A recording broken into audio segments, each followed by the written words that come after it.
I'm Shivani Gupta and welcome to the AskShivani podcast. I believe that one of the best presents that you can give yourself is time to be able to sit down and ask yourself some questions. I believe that the quality of the questions that you ask yourself will determine the quality of your life. Welcome to the AskShivani podcast. Today I have Jen Dalitz. I had an opportunity to meet Jen over a decade ago where we came across a lot of common circles, and then we got an opportunity to travel on a plane and go to Malaysia and sit on a panel speaking about things. Jen has always really inspired me in some of the work that she does. So let me tell you a little bit about her. She is an internationally recognized expert in diversity and inclusion. She has worked in finance for a very long time. She has a wealth of experience. In her current role as CEO of Women in Banking and Finance, she is responsible for activating the WIBF vision to support members in growing and promoting the talent pipeline of professional women across the industry. I follow her on LinkedIn, which will get all her details later. She did the company director's course over 15 years ago, and she serves on a number of boards in the past, but currently also serves on the boards of Kudos Bank, Surfing New South Wales, and University of New South Wales Alumni Advisory Board. She's also on the New South Wales Divisional Councillor of CPA. She's got an MBA from the AGSM. She's an accredited coach. I could literally read stuff about Jen for the next 45 minutes and use up all our time. Don't do that. So welcome, Jen. Hi, Shivani. Lovely to be here with you. It's so nice to reconnect with you. So I know I've read a little bit about your intro to the people that are listening. Tell us a little bit about your journey, perhaps your business and your personal journey, Jen, and I guess the major 3, 4, 5 events that have happened, whether they are amazing or horrible and negative, but that have transformed you into who you are. Tell us a bit more about that. Well, Shivani, you might recall I grew up in country South Australia, so I think all roads lead back to South Australia somehow with a lot of my connections. But I was the youngest of 3 girls, or 4 girls really, but I had a sister who passed away before I was born. So I kind of grew up in a family where we were, life is for living in my family, and because we know that can be taken away. And my grandmother was legally blind all her life. My aunt, my mum's sister, was Down syndrome. So and my paternal grandfather was a returned soldier. He served over 4 years in World War II in the Middle East and in New Guinea. He was a rat of Tobruk in the Middle East. So, he had a lot of mental scars. And so life, from and my dad, on my dad's side, his dad passed away when he was only 2 years old. And, he was one of 5. His dad had died from complications from polio, and so he had a really tough upbringing as well. And my parents did me the greatest service in teaching me that you cannot control what's happened in the past, but you can make choices about where you want to go in the future. And one of the things that really has set me up and that I'm so passionate about is education. And it just so happened that I was a bit of an outlier probably in my family, but I had a spark in me that some of my teachers picked up on in the local high school when I was there, and I could call out a couple of them that probably are the people that changed the course of my life. One would be my French teacher, Jill Kelton, who I actually reconnected with through some guest lecturing I did at the University of Sydney, where she somehow randomly ended up. It's funny how the universe reconnects you with people. And I had the chance to reconnect with her and spend time with her, which was really, really precious, because she actually sadly passed away a year or two after that from brain cancer. And I just can't help thinking that, you know, the universe reconnected us for a reason. But she really inspired in me this belief that there's this big wide world out there. And, you know, through my studies of French, and I was an Alliance Française scholarship winner, and I really kind of connected with this idea that there is a whole big wide world out there outside that little country town that I grew up in. So Jill Kelton was one of them, and my maths teacher as well, but two maths teachers. I did double unit maths and loved maths and physics and all the sciences really. But my two maths teachers, Mr. Thurler, Mr. Kovalev, who I caught up with when we had a school reunion a few years ago, you know, they sparked in me a love of maths. It was just crazy. And yeah, when I was moving house recently, I found all of my Australian Maths Awards certificates, which my son, I've got a 12-year-old son, and he just was so impressed to learn that he had a math nerd for a mum. So yeah, I did really well in maths, and fell into doing an accounting degree at uni. Now, none of my family had been to uni, so it was a bit of a wild adventure, and I, you know, kind of had this idea I'd like to go to uni, but I had no idea what I would study. And so one day in the year 12 common room, one of my friends suggested, why don't you do accounting, because you're quite good at maths? And from there, really, everything else fell into place. And so I left home when I was 17, went off to the so-called big smoke and studied accounting and fell into banking and finance. And I think the lesson from that is that sometimes other people know your strengths better than you do. I would never have picked myself to be, you know, a passionate language, or not even language really, it's more culture I'm interested in, and I've had the great fortune to travel and spend time, you know, internationally since I started my career. And you know, but my teachers and my friends seeing in me what my strengths were, and you know, I guess following that, that's a good piece of advice. Other people see things that you sometimes don't see in yourself. Yeah, after that, so I started my career in Adelaide in banking, and a few years into my career, I transferred with my employer to Sydney. It was 1998, and I thought, oh, it'd be good to stay for the Olympics. That would be exciting. And boy, was it exciting. That was such an amazing time in Sydney. And here I am 23 years later. So yeah, it was really hard moving to another city where I once again, you know, didn't know anyone.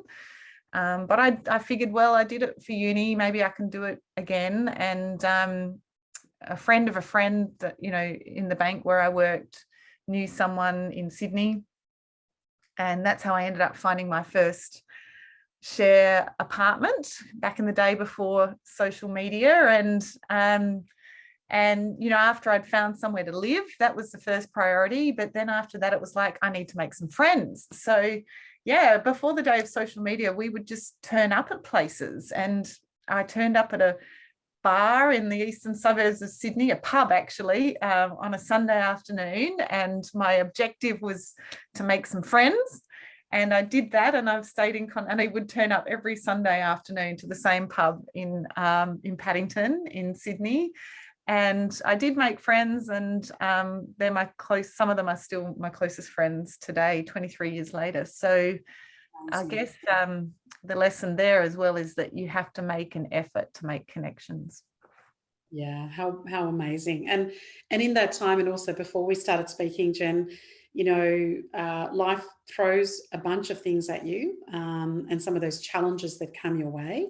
And so do you have a methodology or a process or a philosophy when things get thrown at you? How do you go about dealing with them? Do you have a system or a philosophy? I'm always fascinated by that. Oh, you know, it's interesting. When my son was younger, so there was sort of a bit of another step that took place that I didn't mention before, but I moved from banking into management consulting. I was traveling on a work trip. I remember I was on a flight going to Perth one day from Sydney, and it's quite a long flight. So, I read the paper and I read a few other things and all the inserts in the papers and things because it was a long flight. And one of them was a story about a day in the life of a management consultant. And I read this thinking, that looks really interesting. I used to work in sort of corporate lending, and then I'd done strategy roles at the bank where I worked. And I thought, that looks really interesting. Like, it's all about problem solving and curiosity. And so I actually ended up 3 months later landing a role in a global consulting firm. And that's actually really where my career took off, because I found my tribe, my people. And and it gave me skills in my toolkit that have really enabled me to get to the nub of what the problem is. Go back to first principles and try and figure out what is the problem. So yeah, there's been lots of twists and turns in life, but what I try to do is to just apply that sort of consulting mindset to things and think to myself, whenever something curly comes up, and this proved to be very helpful when my son was younger and I, needed to work a little more flexibly. That's sort of where the executive coaching piece came in. I just needed to be home a lot more. And so consulting or coaching, it's very important that you look inward and you think, what are the options here? Because there always are options. There's always more than one option. And something I've always been quite good at is scenario planning and, just mapping out, well, if I take this path, what's that going to look like? And if I take that path, what's that going to look like? And I guess you'd call that being strategic, but it is really quite important. And I think, we find ourselves in crazy times, right? We're locked down again as we're making this recording, and who knows what will be going on when people are able to listen to it. But, it's really important to remember that there's always more than one option, even if you think there isn't, there is. And so I always try and take the time to think about, what are the different options? And I encourage, when I've been coaching other people to do that, to stop and think about that and really put some thought and some time into evaluating the options before you act. Yeah, I really like the way you said that, sometimes we get stuck on the A or B, but there's always so many options. So actually brainstorming a bunch of different things does that. So that's kind of your approach to, when you're doing it, you almost use some of those frameworks and that coaching methodology you pass to others. That's really fascinating. And tell me, when you look at the future, and some of us, are going, wow, the future's like a year out. That's about as far as I can see. Some of us are still talking about 3 and 5. Very few people, Jen, I'm talking to at the moment are talking about, we're doing 10-year plans. Nobody's thinking that far out. I think some of our sites are becoming a little bit shorter as we deal with COVID and lockdowns and everything else you just spoke about. But when you look at your future aspirations, again, whether they're personal or business, what are some of the things you're going, I've got to get to that. I really want to achieve some of that, or at least look into some of that. Tell us a bit more about that. Well, it's a really lovely opportunity to be asked this question. And then when I was, thinking about what we might talk about today, it's a really good opportunity to sort of sit down and think about that. And so for anyone listening who hasn't done that lately, maybe it's a good time for you to think about what that would mean for you. For me, I do like working in 5-year blocks, which I largely align to my 0 and 5 birthdays, give or take. And so I'm in a bit of a process at the moment, which is about building out my board career. And the next 0 birthday's got a 5 in front of it. So it's sort of the second half then, I guess. And so I've been really giving a lot of thought to what I want that second half to look like.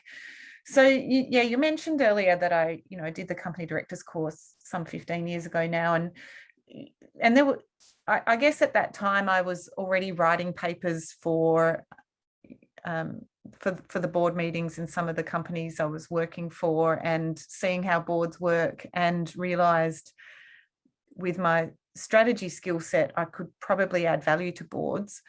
I didn't really realize until I went onto the board of Kudos Bank that I could in fact add. I didn't realize how much value I could add until I joined the board of Kudos Bank. And then I realized, within my first meeting or two, I was already, able to contribute to the conversation at that strategy level. And it felt really meaningful. It really felt like it was almost the culmination of a life's work, being able to work with the executive team and also with the board and, be involved in the direction of the organization. It just felt good. And it felt like I had something to add. So work-wise, the rest of the next 5 years is about building out, a couple more board positions probably.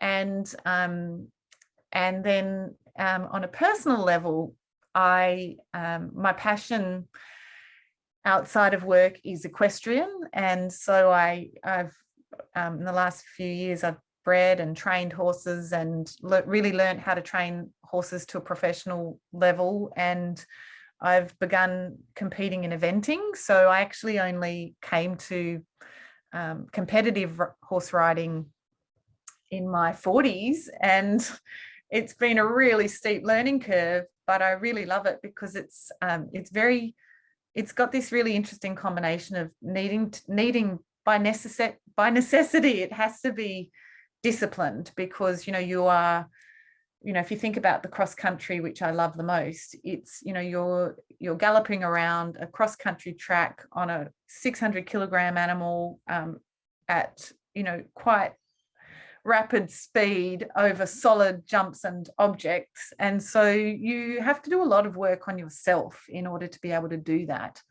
safely.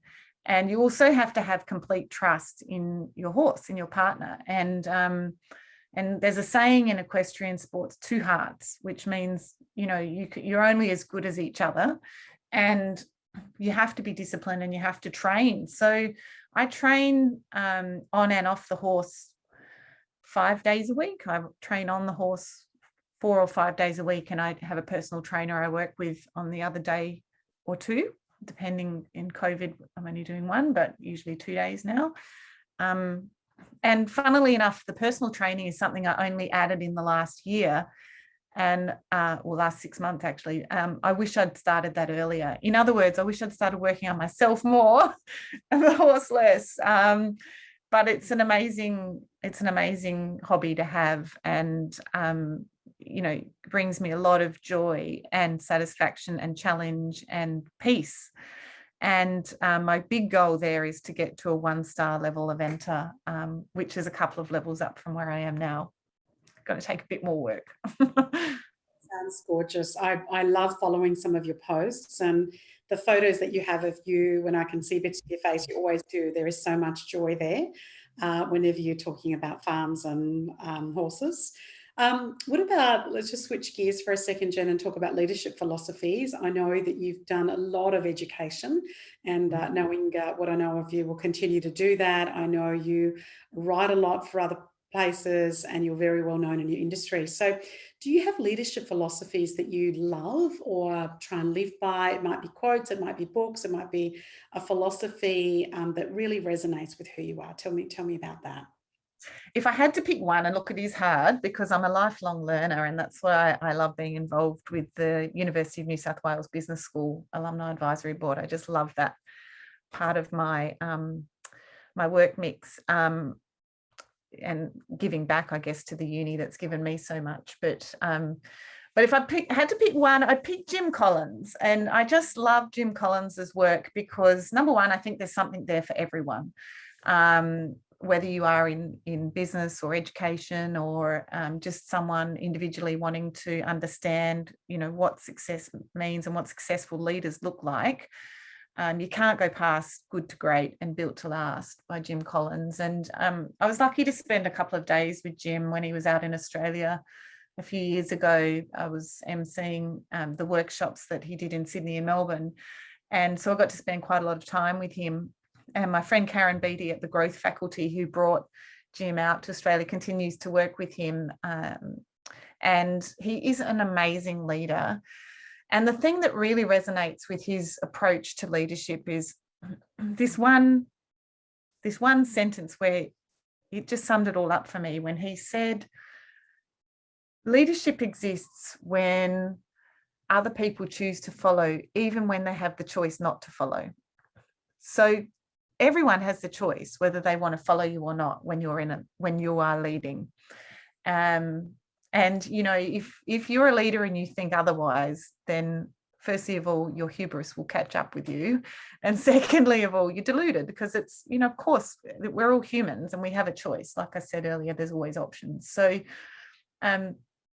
what I love about Jim's work is that it's evidence-based. So he talks and does extensive research and talks to lots of different leaders, and distills down, what works, what doesn't, why does it work, what doesn't, what makes one company better than another, what makes their performance better than another, what makes one stay the course better than another. So you get all these little snippets and ideas from his work that there'll be something there that will resonate with you. And, I think, if you were going to distill it down to one thing, it comes down to that as a leader, your job is to influence the people around you so that they do the things they need to do without perhaps even knowing what it is that they need to do. And it's interesting, isn't it, Jen? It sounds so simple, yet it's so deep in terms of some of his work. And I agree, some of his work is amazing. And I know so many corporations follow his work or give out books of his to their executive teams and leadership teams, but really difficult to do, and difficult to do consistently. So that's a great philosophy. Now, what about you? I know you have talked about horses and cross country, which is your favorite thing. Are there other things you do for your wellness? Like, do you have rituals? And some people have them daily. Other times people go, I do this yearly. What are some of the things that you do to manage your well-being, particularly knowing right now as you are in lockdown, but do you have some rituals in your life around that? Yeah, look, getting outside is really, really important to me, and getting in touch with nature. And there's a body of research that shows the benefits of being in contact with nature. It helps you produce dopamine, and and gets the endorphins flowing. And where I live, I know, several sort of bush tracks I can access relatively quickly where I live in the city. I also get to my farm when I can, but I've got to balance that with my son's schooling, so it's not always easy. But yeah, I get out and walk as much as I can. And just thinking back to Jim Collins, when I'm out walking, or even when I'm in the car going to my horse, because where he boards when he's in Sydney is about a half-hour drive from me. So I listen to podcasts a lot, but I walk or exercise in nature, outdoors, pretty much every day. It's something I feel the difference when I do it. And I usually have my AirPods and I'm usually listening to something, but I find it very, very meditative to be actually walking. I'm quite a kinesthetic person, and I think you have to understand your body and your psyche and what brings out the best in you. But I never come up with my best ideas when I'm sitting at my desk. Walking is my meditation, and the magic number for me is about 45 minutes. So if I'm out walking for 45 minutes a day, sometimes it's more, sometimes it's less, but it's really, really good for my thinking time. It's great for my headspace. It's obviously good exercise, and it keeps my dog happy. If she's happy, we're all happy. Absolutely. We've got a brand new puppy. He's just turned 1. So much joy. What sort of puppy did you get? He is a toy cavoodle. Our son, one of my sons always wanted one, and we said he had to wait till he was 10. And then he turned 10 and he was like, can I have the puppy? I was like, okay, fine. So much joy. He follows me around the house. He's just gorgeous, absolutely beautiful. I didn't think I could love a dog, to be honest, having never had one. And so, yeah, very much enjoying that. Now, Jen, you do a lot of writing. You've got, as I said earlier, you're pretty well known, but how do people find you and follow you and look at some of the work that you've written, and, if they want to get some coaching? So what's the best places to find you? Look, I do have a website, but honestly, it's just as easy to get to me on LinkedIn. So if you connect with me on LinkedIn, I'm always checking my inbox there. Most days it's much more reliable than my email inbox, which is a little bit overloaded at times. But yeah, no, I'm very happy to connect with people on LinkedIn, and I do post there questions usually.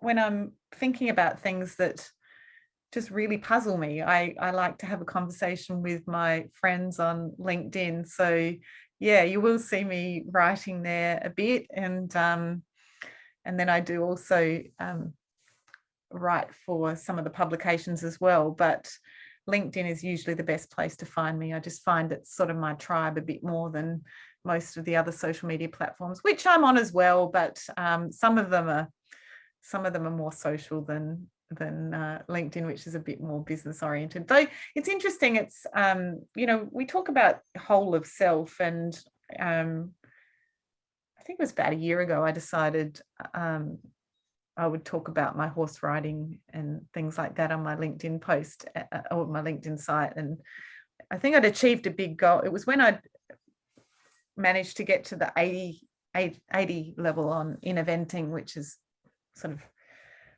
about where I've been languishing for the last year. Hopefully I'll get up a little bit higher once we can get over COVID and get access to my normal coaches again.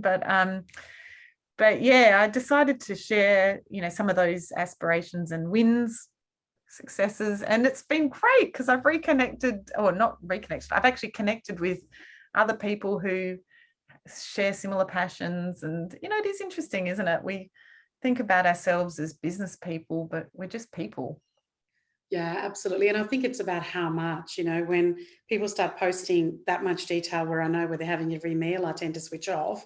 But when I can find aspects of themselves, which I find really interesting. And as I said to you earlier on this podcast, I remember your posts about, because I think, well, that's something that brings you joy and it becomes part of who you are.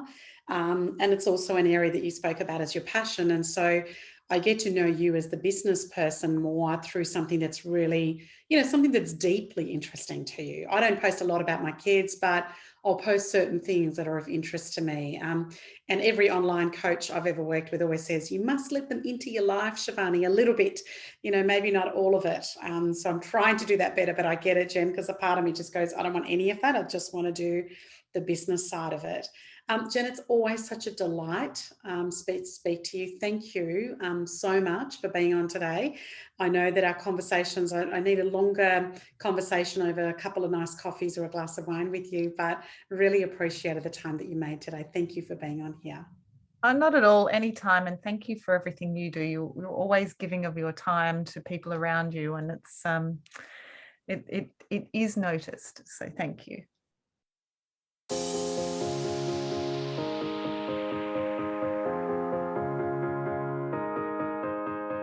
I'm Shivani Gupta, and you've been listening to the AskShivani podcast, where I got to ask some questions. Thank you so much for listening.